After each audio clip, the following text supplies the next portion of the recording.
अमीर गरीब का जन्मदिन। एक समय की बात है, एक छोटे से शहर में जिया अपने माता पिता के साथ रहती थी। जिया के पिता एक बहुत बड़े बिजनेसमैन थे और उसकी माँ एक बहुत ही फेमस ड्रेस डिजाइनर थी। उनका परिवार शहर में सबसे अमीर परिवार था। जिया को कभी भी किसी चीज की कोई कमी नहीं थी। उसकी माँ उसके लिए खुद अपने हाथों से डिजाइनर कपड़े बनाती थी और उसके पिता अक्सर ही विदेश से उसके लिए अलग अलग तरह के खिलौने और नई नई टेक्नोलॉजी की चीजें लाया करते थे। परंतु वो बिजी होने के कारण जिया के साथ समय नहीं बिता पाते हैं, इसलिए वो महंगी महंगी चीजें लाकर जिया को दे दिया करते थे ताकि उसे किसी चीज की कमी महसूस ना हो। जिया बेटा, ये देखो, तुमने कहा था ना कि तुम्हें रेड फ्लावर वाली फ्रॉक चाहिए। मैंने तुम्हारे लिए खास ये डिजाइनर फ्रॉक बनाई है।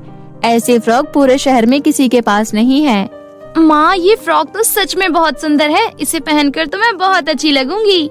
तू है ही इतनी सुंदर, इसलिए तू जो कुछ भी पहनेगी तुझ पर अच्छा ही लगेगा। चल अभी मैं चलती हूँ, मुझे एक क्लाइंट से मिलना है। ऐसा कहकर शालिनी अपने ऑफिस चली जाती है। जिया के घर के थोड़ी ही दूरी पर पिंकी का घर था। पिंकी की माँ जिया के घर में नौकरानी का काम करती थी, क्योंकि जिया को किसी चीज की कोई कमी नहीं थी और उसे हर चीज बस एक बार बोलने पर ही मिल जाती थी। इसलिए उसके अंदर अमीरी का घमंड आ चुका था। वो अक्सर बाकी बच्चों को अपनी चीजें दिखा दिखा कर चिढ़ाया करती थी और अक्सर वो ऐसा पिंकी के साथ ही करती थी, क्योंकि पिंकी की माँ राधा उसे अपने साथ काम पर ले जाती थी। देखो पिंकी, मेरी माँ ने मेरे लिए एक नया डिजाइनर फ्रॉक बनवाया है। ऐसा फ्रॉक पूरे शहर में किसी के पास नहीं है। यहाँ तक कि बड़े बड़े सेलिब्रिटी के बच्चे भी ऐसी फ्रॉक पहनने के लिए तरसते हैं, पर मुझे तो बस एक बार बोलने की देर लगती है और फिर कुछ ही समय में मेरे लिए ऐसी सब चीजें आ जाती हैं। क्योंकि पिंकी के अंदर अपनी माँ राधा के अच्छे संस्कार थे, इसलिए वो जिया से जलन करने की बजाय उसे समझाने की कोशिश करती है।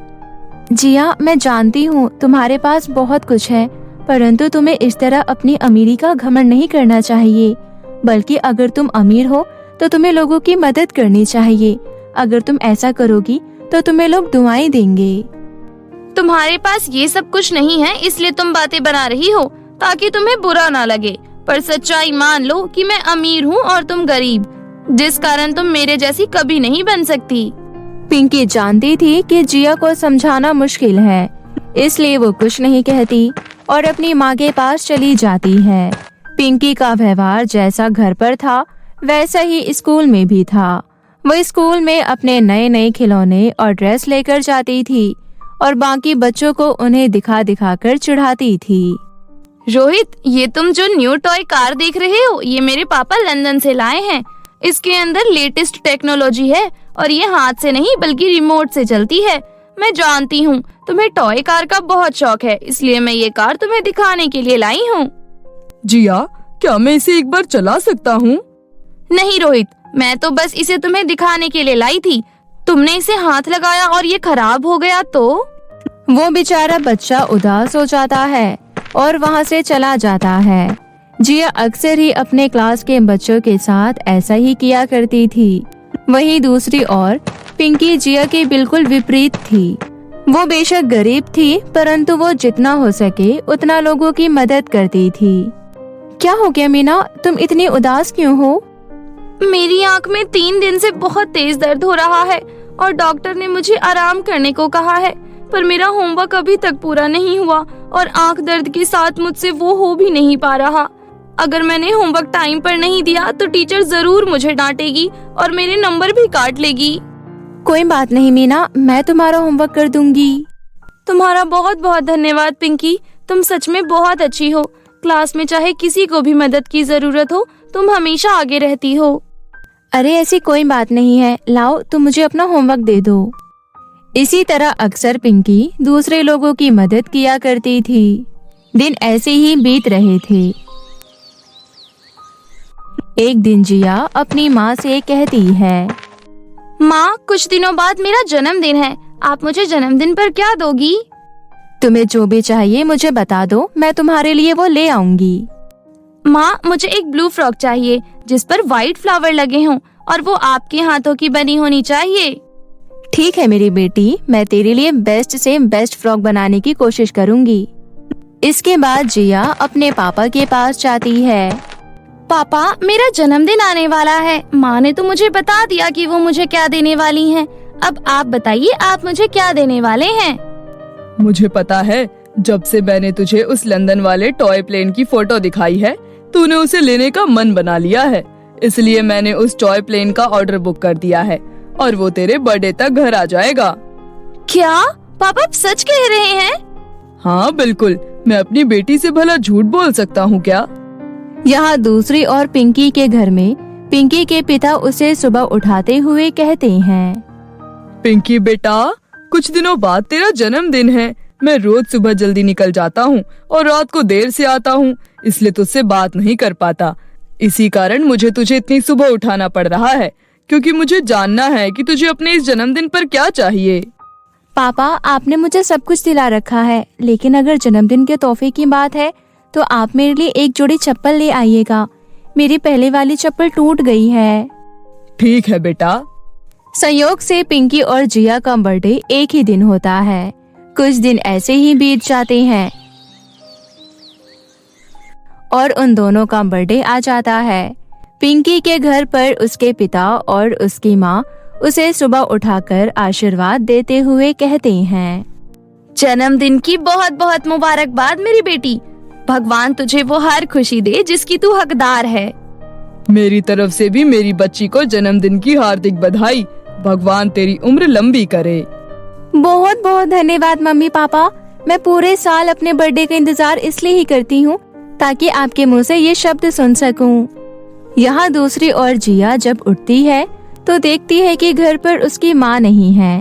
तभी जिया की एक नौकरानी हाथ में एक बक्सा लिए आती है और उस बक्से को जिया के हाथों में देते हुए कहती है, जिया बेटा, ये बक्सा मालकिन ने तुम्हें देने को कहा था।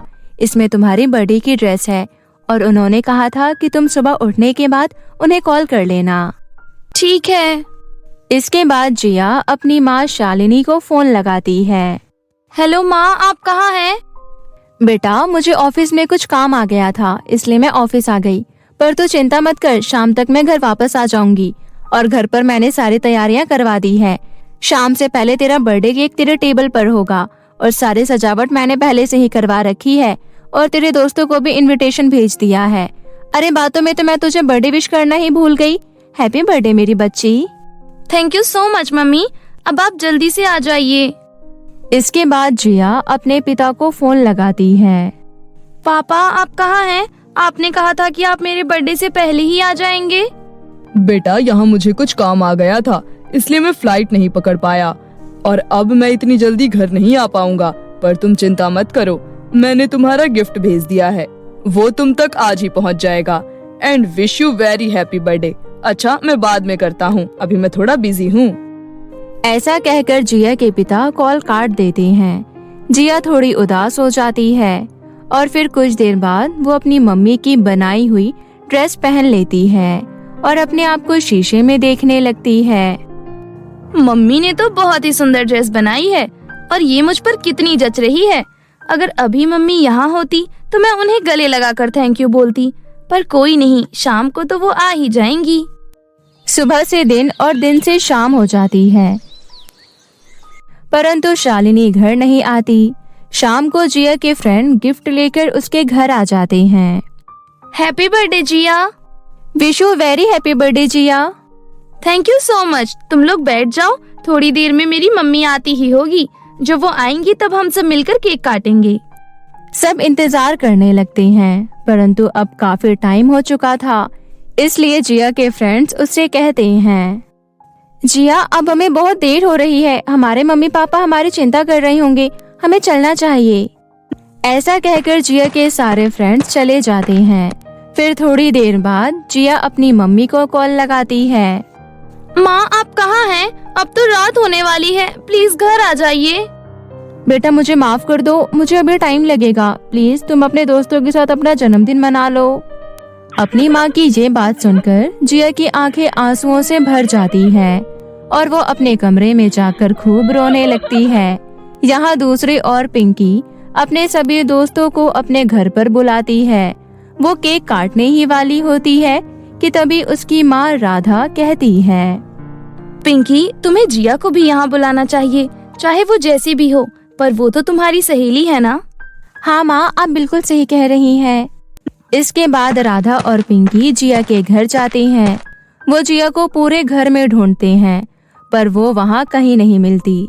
फिर जब वो छत पर जाते हैं तो देखते हैं कि जिया एक कोने में बैठकर रो रही होती है।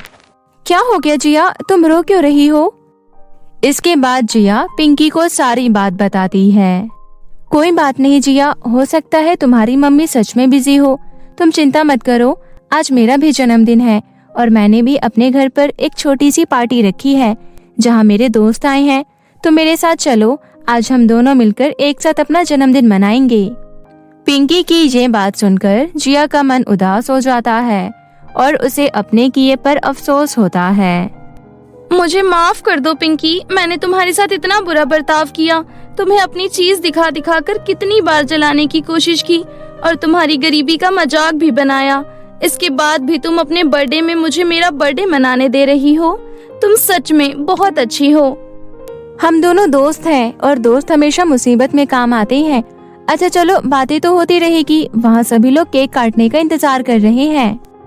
इसके बाद पिंकी जिया को अपने घर ले जाती है और जिया और पिंकी मिलकर पिंकी का बर्थडे केक काटते हैं। इसके बाद राधा सभी बच्चों को घर पर बनी चाउमीन और खीर खिलाती है, जिससे सभी बच्चे बहुत खुश होते हैं और जिया को भी बहुत समय बाद बहुत अच्छा महसूस होता है।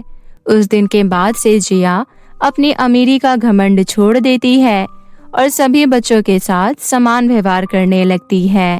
यहाँ तक कि उस दिन के बाद से पिंकी और जिया पक्की सहेलियां बन जाती है और एक दूसरे के साथ हंसी खुशी समय व्यतीत करने लगती है।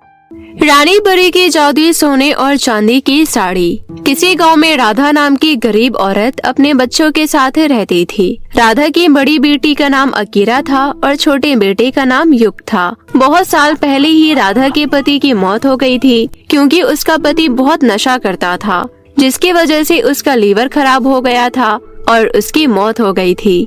राधा का पति सिलाई का काम करता था, इसलिए उसके पति ने सिलाई की एक छोटी सी दुकान खोल रखी थी। अपने पति के जाने के बाद राधा सिलाई का काम शुरू करती है और अपने दोनों बच्चों के साथ हंसी खुशी रहने लगती है। एक दिन राधा अपनी बेटी अकीरा से कहती है, अकीरा, मेरे पास बहुत सारे सिलाई के ऑर्डर है, इसलिए लगता है आज मैं घर नहीं आ पाऊंगी। क्यों माँ? अंधेरा होने से पहले जितना काम हो सके करके घर आ जाना, फिर आप खाना कैसे खाओगी? उसकी फिक्र मत करो, मैं अभी अपने साथ खाना लेकर जा रही हूँ। अंधेरा होने के बाद खा लूंगी। अगर रात को थोड़ा टाइम बचा तो दुकान में ही सो जाऊंगी। वैसे मेरे पास बहुत सारे ऑर्डर बचे हैं, इसलिए सोने का तो सवाल ही नहीं उठता। लेकिन माँ, अचानक एक साथ आपके पास इतने सारे ऑर्डर कैसे आए? दरअसल व्यापारी की बेटी की शादी है, इसलिए उन्हीं के घर से बहुत सारा ऑर्डर आया है। अच्छा, कोई बात नहीं माँ, मैं भी आपके साथ चलती हूँ। मैं आपकी मदद करूँगी तो जल्दी काम खत्म हो जाएगा। नहीं अकीरा, तुम रात का खाना बना लेना, और युग अभी छोटा है, उसे घर में अकेले नहीं छोड़ सकते हैं। तुम घर में अपना और अपने भाई का अच्छे से ध्यान रखना। ठीक है माँ, अगर आपको किसी चीज की जरूरत हो तो मुझे फोन कर देना, मैं और युग तुरंत आ जाएंगे। थोड़ी देर बाद राधा अपने दुकान पर चली जाती है।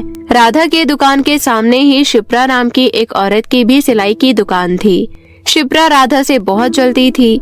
राधा को देखकर शिप्रा खुद में बोलती है, पहले इसका पति और अब ये। जब से इन लोगों ने यहाँ अपनी सिलाई की दुकान खोली है, तब से मेरा काम ठप हो गया है। व्यापारी के घर का ऑर्डर मुझे मिलने वाला था, लेकिन इस भिखारी को मिल गया। अगर ऐसे ही चलता रहा तो एक दिन मैं रोड पर आ जाऊंगी। मुझे जल्द से जल्द इसका कुछ करना होगा। शिप्रा कुछ देर तक कुछ सोचती है, तभी उसके दिमाग में एक तरकीब आती है। जिस व्यापारी का ऑर्डर राधा के पास आया है, मैं आज रात को उसके घर से पैसे चोरी करूंगी और सारे पैसे राधा के दुकान पर रख दूंगी। इतना सोचकर शिप्रा आधी रात को चुपके से व्यापारी के घर जाती है और उसके घर से पैसे चोरी कर लेती है। शिप्रा चुपके से सारे पैसे राधा की दुकान पर रख देती है। अगली सुबह व्यापारी की बीवी उठती है तो देखती है कि अलमारी से कुछ पैसे गायब है। व्यापारी की बीवी बहुत घबरा जाती है और व्यापारी के पास जाकर बोलती है, सुनिए जी, लगता है कल रात को किसी ने हमारी अलमारी से पैसे चोरी कर लिए हैं। वो सारे पैसे हमने अपनी बेटी की शादी के लिए रखे थे। अब क्या होगा जी? लेकिन हमारे घर में चोरी कौन कर सकता है? इस गांव में किसकी इतनी हिम्मत हो गई जो हमारे घर में चोरी कर ले? तभी वहाँ पर शिप्रा आ जाती है और बोलती है, माफ करना व्यापारी जी, आप दोनों के बातों के बीच आ रही हूँ, लेकिन आपको कुछ बताना था। हाँ बोलो, क्या बताना है तुम्हें? दरअसल मैं कल रात को अपनी दुकान में काम कर रही थी, तभी मैंने देखा कि राधा आपके घर के तरफ से बैग में कुछ भर कर ला रही थी। हो सकता है कि उसके बैग में आपके ही पैसे हो। एक बार आप दोनों को उसके दुकान में जाकर देखना चाहिए। व्यापारी और उसकी बीवी दोनों उसी वक्त राधा की दुकान पर जाते हैं। राधा ने रात भर काम किया था, जिसकी वजह से थक हार कर दुकान में ही सोई हुई थी। व्यापारी की बीवी कहती है, राधा, बहुत हो गया तेरा नाटक। क्या हुआ मालकिन? कल रात भर जगकर मैंने सिलाई की है, इसलिए थोड़ी आंख लग गई। चुप कर, मुझे सब पता चल गया है कि रात भर जगकर तू कौन सा काम कर रही थी। आप इतने गुस्से में क्यों हो मालकिन? मैं कल रात को आपका ही ऑर्डर पूरा कर रही थी। ज्यादा भोली भाली बनने का नाटक मत कर। चल हट, मुझे तेरी दुकान की तलाशी लेनी है। नैना की ये बात सुनकर राधा हैरान रह जाती है। ये आप कैसी बातें कर रही हो? आप मेरे दुकान की तलाशी क्यों करना चाहती हो? देख राधा, सब कुछ सच सच बता दे, हम तुझे माफ कर देंगे। तूने रात को जो हमारे घर से पैसे चुराए हैं वो वापस कर दे। अगर तूने ऐसा नहीं किया तो तेरे लिए अच्छा नहीं होगा। क्या? मैंने कोई पैसे नहीं लिए मालकिन, मेरा विश्वास कीजिए। तो फिर ठीक है, अगर तूने पैसे नहीं लिए हैं तो हम एक बार दुकान की तलाशी जरूर करेंगे।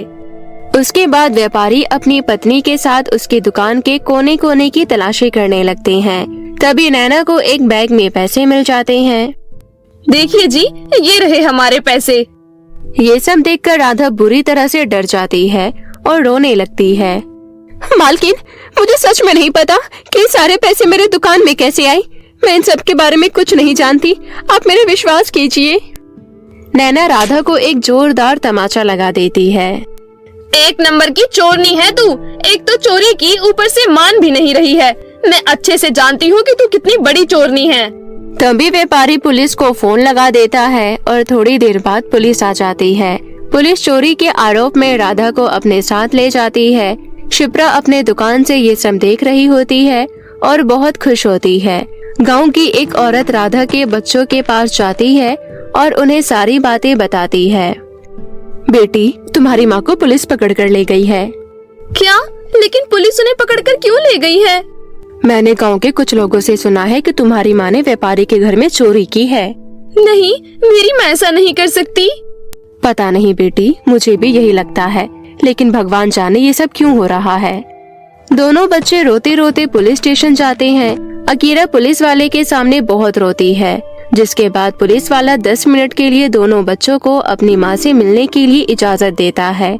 अकीरा अपनी माँ के पास जाकर बोलती है, माँ, मैं अच्छे से जानती हूँ कि आपने चोरी नहीं की होगी, फिर आपको जेल में क्यों रखा है? पता नहीं बेटी, मुझे तो खुद समझ नहीं आ रहा कि व्यापारी के पैसे मेरे दुकान में कैसे आए। मैं जल्द ही आपको जेल से बाहर निकलवा दूंगी माँ। फिलहाल घर के खर्चे के लिए मैं कहीं काम ढूंढती हूँ। उसके बाद दोनों बच्चे घर जाते हैं। अगली सुबह अकीरा काम के लिए मुखिया के घर जाती है। तभी मुखिया की बीवी गुस्से में कहती है, अरे क्या सोचकर आई है मेरे से काम मांगने? तुझे क्या लगता है मैं तुझे काम दे दूंगी? चोरनी की बेटी चोरनी ही होती है। मैं नहीं चाहती कि जैसे व्यापारी के घर में तेरी माँ ने चोरी की है वैसे तो मेरे घर में करे। चल निकल यहाँ से। अकीरा रोते हुए वहाँ से चली जाती है और नदी किनारे बैठ जाती है। पता नहीं हमारे साथ ये सब क्या हो रहा है। ना ही मुझे कहीं काम मिल रहा है और ना ही मेरी माँ जेल से बाहर आ रही है। मुझे तो समझ ही नहीं आ रहा कि मैं क्या करूँ। तभी वहाँ से गुजर रही रानी परी अकीरा की सारी बातें सुन लेती है। रानी परी अकीरा के पास जाती है और बोलती है, बच्ची, मैंने तुम्हारी सारी बातें सुन ली हैं। तुम फिक्र मत करो, मैं तुम्हारी मदद जरूर करूँगी। रानी परी जादुई छड़ी घुमाती है और वहाँ सोने चांदी की 2 साड़ी प्रकट कर देती है। ये जादुई सोने और चांदी की साड़ी है। सोने की साड़ी तुम्हारी सारी इच्छा पूरी करेगी और ये चांदी की साड़ी असली चोर को सबक सिखाएगी। यहाँ तक कि ये जादुई चांदी की साड़ी हमेशा तुम्हारे और तुम्हारे परिवार की रक्षा करेगी। इतना बोलकर रानी परी वहाँ से चली जाती है। अकीरा जादुई चांदी के साड़ी से कहती है, हे जादुई चांदी की साड़ी, मुझे उस इंसान के पास ले चलो जिसने व्यापारी के घर में चोरी की थी। उसके बाद जादुई चांदी की साड़ी अकीरा को शिप्रा के घर लेकर जाती है। वहाँ जाकर जादुई चांदी की साड़ी चुड़ैल के रूप में बदल जाती है और शिप्रा से कहती है, मैं अच्छे से जानती हूँ कि व्यापारी के घर में तूने ही चोरी की थी। राधा को तूने जानबूझकर फंसाया है। मुझे माफ कर दो, प्लीज तुम मुझे मत खाना, मुझे माफ कर दो, अब मैं कभी ऐसा नहीं करूँगी। तू अभी के अभी पुलिस स्टेशन जा और अपना जुर्म कबूल कर, वरना मैं तुझे जिंदा खा जाऊंगी। शिप्रा चुड़ैल से बहुत डर जाती है और तुरंत पुलिस स्टेशन में जाकर अपना जुर्म कबूल कर लेती है। उसके बाद पुलिस शिप्रा को जेल के अंदर डाल देती है और राधा को जेल से बाहर निकाल देती है। नैना राधा के पास आती है और उससे कहती है, हमें माफ कर दो राधा, हमने उस औरत की बातों में आकर तुम पर शक किया और बिना बात के तुम्हें जेल भी भेज दिया। राधा व्यापारी और उसकी बीवी को माफ कर देती है। उसके बाद राधा और अकीरा जादुई चांदी की साड़ी और जादुई सोने की साड़ी लेकर अपने घर जाती है। घर जाकर राधा जादुई सोने की साड़ी से बहुत सारे पैसे मांगती है और उन पैसों से अपनी छोटी सी दुकान की जगह एक बड़ी सी दुकान बना लेती है। इस तरह रानी परी की जादुई सोने और चांदी की साड़ी की मदद से सब कुछ ठीक हो जाता है और राधा अपने दोनों बच्चों के साथ एक हंसी खुशी जीवन व्यतीत करने लगती है।